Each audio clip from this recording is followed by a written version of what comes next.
So xenophobic attack in South Africa is still ongoing, with bitter souls like Jacinta Zuma, slave queen Victoria Africa, and Africa's chief hunter Pakela moving all over the place and subjecting innocent African immigrants to all forms of inhumane treatment, all in the name of fixing their country and trying to live in isolation. Now, as part of measures being put in place by the Ghana government to ensure the safety of its citizens, evacuated 300 out of the 800 people who registered for the voluntary evacuation from South Africa to Ghana. Now, shortly after that successful evacuation, the South African Tourism, which is a marketing agency for the South African Department of Tourism, has issued a statement indicating that they are having a major concern of cancelled travel bookings from several African countries due to the ongoing xenophobic attacks which is being committed by a minority and do not represent the views of the overwhelming majority of South Africa. So they want to condemn the act and entreat African countries that they should continue visiting South Africa for tourism. It is quite laughable, and I can confidently tell these South Africans that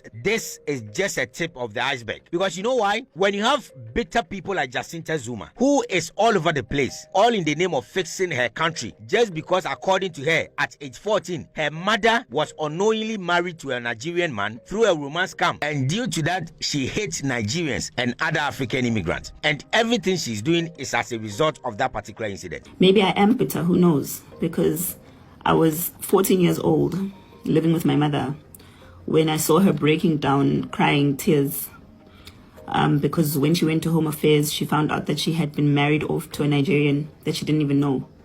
So all of us had a problem with our identity because our mother basically was using a different surname, and from the surname someone that she didn't know, and they were telling her that the only way to get out of this is to get a divorce, and to get a divorce would mean that this person takes half of everything that she has and she owns. This person that she doesn't know, she's never met in her life, who came all the way from Nigeria to steal an identity and pretend that he is married to her. I guess over time they realized that stealing or faking marriages doesn't work. Now they started buying off South African women to marry them, which is working quite well for them because, oh my gosh, desperation, love of money, etc., etc. So maybe I could be still bitter about that. Who knows? Maybe it's a childhood trauma. Who knows?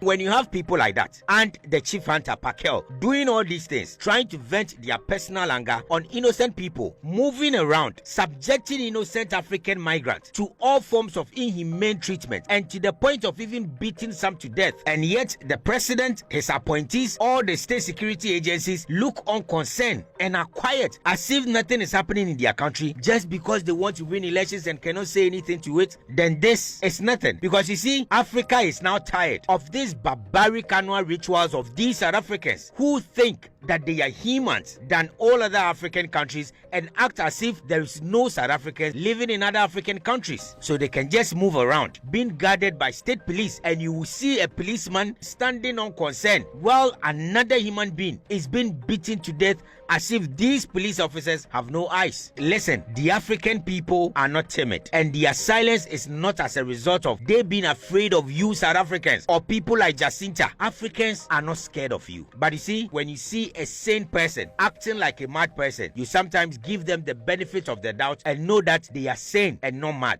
But then when they continue to behave in that manner, then you need to speak in the same language that they will understand better. Because just as Julius Malema said, 300 Ghanaians have been successfully evacuated or repatriated from South Africa, thinking that they've left 300 jobs behind. Now, with this simple mathematics, are these workplaces or offices now occupied by these South Africans? No. So to these Africans who are cancelling their travel bookings to South Africa, please do it more. Cancel them. Because one thing you need to have in mind is that South Africa is not safe for any African migrants. Your life can be taken away at any moment, whether documented or undocumented. They do not care about those things. Their motive and mentality is to beat Africans and kill them out of envy and jealousy. So continue cancelling all the travel bookings. Let's ensure that they can live in isolation. Now there are a lot of shops that are closed in South Africa, and people are complaining because these shops are being run by African immigrants. And now that all those African immigrants are going back to their country, all those shops are being closed. These so-called minority are just ungrateful. And when they tell you they are minority, don't believe them, because these people are just doing the bidding of their government. When you have policemen